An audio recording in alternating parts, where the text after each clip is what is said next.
Welcome here to University of Cambridge Park Farm. I'm Paul Kelly, Farm Manager. I'll give you an introduction of the farm here and then we'll go on a farm tour. The farm operations are mainly sited here on the Madingley estate, but we do farm up to Lulworth and down to Whittlesford. There's very few dairy farms here in Cambridgeshire. Total farmed area here on the farm, 692 hectares. 265 hectares of arable, 193 hectares of temporary grass and maize, and then 145 hectares of permanent grass and parkland. There's also 89 hectares of woodland and scrubland as well. The rotation here on Park Farm, integrated with arable rotation, is 2 years grass, 2 years maize, and then 2 years wheat. And that's the rotation that we use to feed the cows. It's mainly grass silage and the maize silage for the cows. We grow about 2,000 tonnes of each year. Roughly 550 millimetres of rainfall here in Cambridgeshire. We're sitting at an altitude of 15 metres. The soil is classified predominantly as boulder clay around here. The main objectives of the farm here is to provide a teaching source for the vet school and to manage the land bank around Cambridge that the university have. During term time, the vet students will spend at least 80% of their time on the farm, working with the cows, working with sheep. There's not a day goes by during term that the students won't be on site with one of the vets. Lambing time, the fourth year vet students are fully responsible for the whole lambing, so they do all that themselves 24/7. And we do lamb a bit earlier, and we lamb at the beginning of February for 4 weeks intensive, and that fits in with the vet students for their curriculum. There's 4 farm staff on site and 1 relief guy that comes in every second weekend to feed cows. We have 210 dairy cows here, keeping all replacements, 170 young stock coming through, and all beef and black and white bull calves are sold to Arla. All the cows they're milked on robots. We have 4 robots on site, and we calve all year round, producing roughly 2 million litres of milk supplied to Arla. And on the sheep, we have 260 North Country mules, and those are put to Suffolk rams, selling roughly 460 lambs each year. Main objective for the farm, we're looking at sustainability. We want to reduce our carbon footprint. Key areas of focus there are to reduce our purchase feeds and also to improve herd health and calf health.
So I'm Bernie, dairy supervisor here at Cambridge University Farm. So we're here at the moment in the calf shed. What you can see is we've got all the new babies here that are under a week old. They come into this shed when they're born. They have 4 litres of high quality colostrum fed to them. And then from there, they go on to a powder formula, which they've just drank, as you can see. They stay in this shed until they're probably a week to 10 days old. We have a set of protocols which we follow. So for example, we tag them, dehorn them, castrate them if it's a bull calf. And then from this shed, they will move into a group situation, which is a calf pen next door, where they've got an automatic calf feeder. They're living then in a big group. The black and white bulls and the beef animals, such as this one you can see, which is a Belgian Blue Cross, will stay on the farm for around a week, and then they will be sold to one of our calf rearing local farmers, who will keep them there till they're around 18 months of age and treat them as normal beef animals. All our black and white and brown Swiss heifers will get kept on farm, be reared on the machine, weaned, and then will stay on the farm then as future breeding stock.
Hello, my name's Peter and I'm the university's rural surveyor, and I look after the rural estate for the university.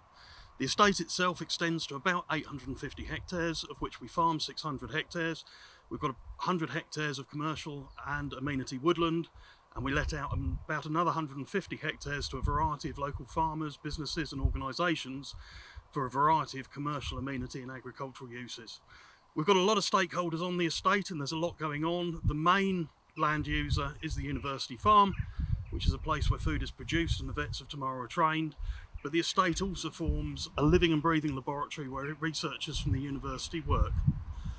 We manage a site of special scientific interest at Madingley Wood, 4 county wildlife sites, and also the backdrop behind me to the Institute of Continuing Education, Madingley Park, which was laid out by Capability Brown about 300 years ago. We're working hard to protect and to enhance both the biodiversity and heritage interest of our estate. We've entered into a higher level stewardship agreement, and under that agreement we are reverting some areas of lower productive arable land to wildflower meadows. We're growing legume and herb rich swards with benefits for pollinators, as well as reducing artificial fertiliser usage. We're growing wild birdseed plots, pollen and nectar plots. We're protecting our watercourses with buffer strips. We're managing our hedgerows on a rotational basis for the benefit of local biodiversity. We're working hard with the university's ecological advisory panel to deliver a biodiversity action plan across the estate. That's both the rural estate and the urban estate of the university, to enhance biodiversity across the university's land holding in general.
Thank you for listening, and it's been a pleasure having you here at Park Farm. Stay safe, and I hope you can join another farm tour today. Thank you.